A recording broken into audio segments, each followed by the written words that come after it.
Saudara-saudari, marilah kita mendengarkan renungan dengan judul Hari Minggu Panggilan Sedunia yang berdasarkan pada Injil Yohanes bab 10 ayat 27 dan 29.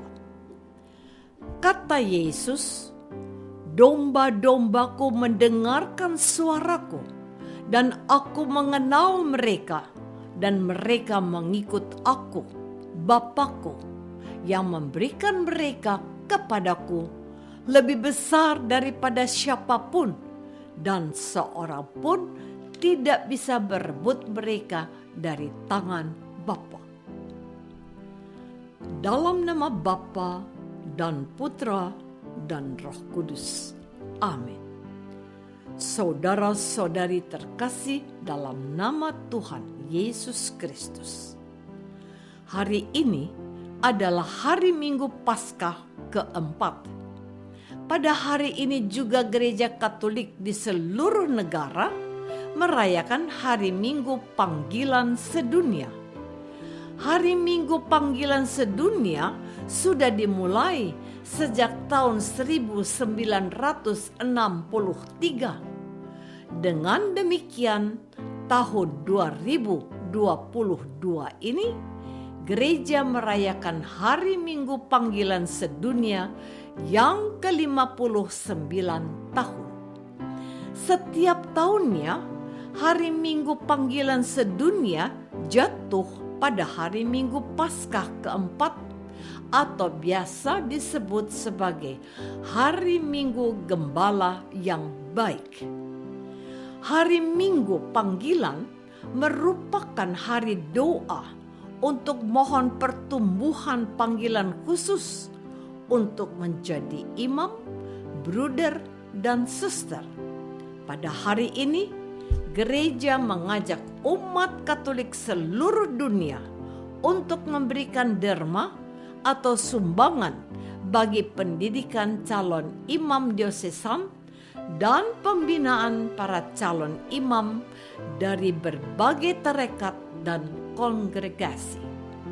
Berbagai kegiatan yang bisa dilakukan pada hari Minggu Panggilan ini bertujuan menumbuhkan benih panggilan, terutama di kalangan anak-anak dan kaum muda.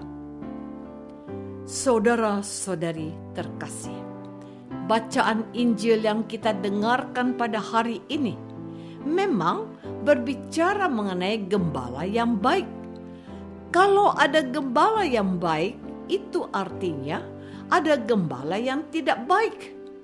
Gembala yang baik tidak hanya mengenal domba-dombanya dan dikenal oleh domba-dombanya, tetapi memberikan nyawanya bagi domba-dombanya. Gembala yang baik itu adalah Kristus Yesus.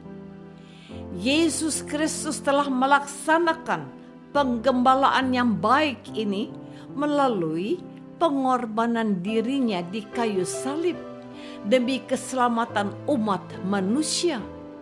Dan keselamatan tidak ada di dalam siapapun juga selain di dalam Yesus, seperti yang diyakini dan diwartakan oleh Santo Petrus. Dan pada zaman sekarang ini, pengorbanan Kristus demi keselamatan kita tersebut selalu dikenang dan dihadirkan dalam perayaan Ekaristi. Sebab dalam misteri korban Ekaristi, ketika para imam melaksanakan tugas utama mereka, karya penebusan kita terus-menerus diwujudkan. Maka melalui perayaan Ekaristi, kita mengenang dan menghadirkan kembali Kristus yang mengorbankan dirinya bagi kita. Saudara-saudari terkasih, sebagai gembala yang baik, Yesus telah menyerahkan tubuh dan darahnya bagi kita.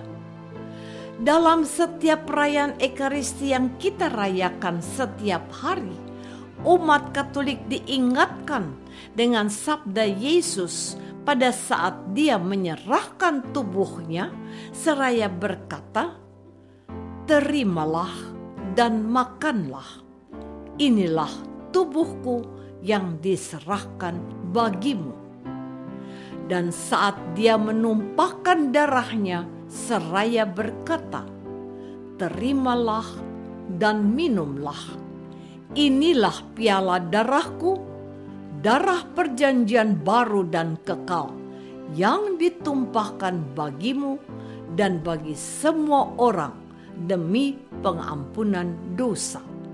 Lakukanlah ini untuk mengenangkan daku."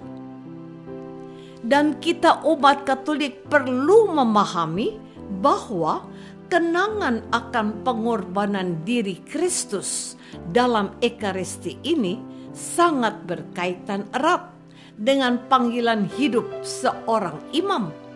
Sebab hanya imam yang dapat dan boleh memimpin Ekaristi dan pelayanan sakramen lain.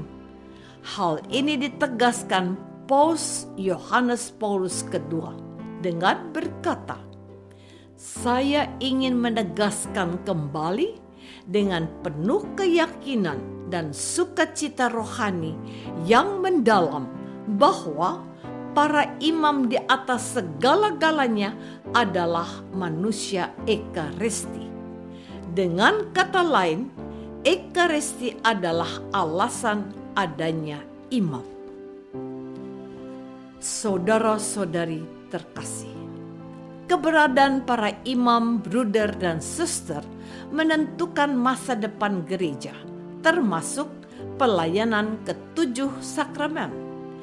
Kita tentu saja sangat prihatin dan sedih melihat keadaan di Eropa seperti Italia, Spanyol, Portugal atau Prancis yang mayoritas penduduknya beragama Katolik sekarang mulai sepi. Yang ingin menjadi imam, suster, dan bruder sangat rendah. Umat Katolik yang pergi misa ke gereja pun sangat sedikit. Berbeda dengan keadaan umat Katolik di Indonesia. Banyak anak remaja atau orang muda Katolik yang ingin jadi imam, bruder, dan suster. Tetapi kalau dilihat dari segi jumlah, sudah ada penurunan yang mengkhawatirkan. Sebab sekitar 20 atau 30 tahun lalu, remaja atau orang muda banyak yang masuk seminari untuk menjadi imam, bruder, dan suster. Tetapi beberapa tahun belakangan ini jumlahnya sangat menurun. Maka melalui hari Minggu Panggilan Sedunia ini, umat Katolik diingatkan kembali bahwa kita semua mempunyai tanggung jawab terhadap masa depan gereja dengan mengarahkan dan membimbing anak-anak, remaja, dan orang muda untuk menjadi imam, bruder, dan suster. Apakah kita menanggapi panggilan Yesus dengan membimbing anak-anak, remaja, dan orang muda Katolik untuk jadi imam, bruder, dan suster? Marilah kita berdoa. Tuhan Yesus Kristus, Engkaulah Sang Gembala yang baik, yang memanggil setiap orang untuk datang kepadamu. Dan kini tugas kegembalaan itu dilanjutkan oleh Sri Paus, para uskup, dan para imam. Semoga semakin banyak kaum remaja dan orang muda yang menanggapi panggilan-Mu. Doa ini kami persembahkan dalam nama-Mu, Tuhan dan pengantara kami. Amin. Semoga kita semua selalu dinaungi dan dibimbing oleh berkat Allah yang Maha Kuasa, Bapa dan Putra dan Roh Kudus. Amin.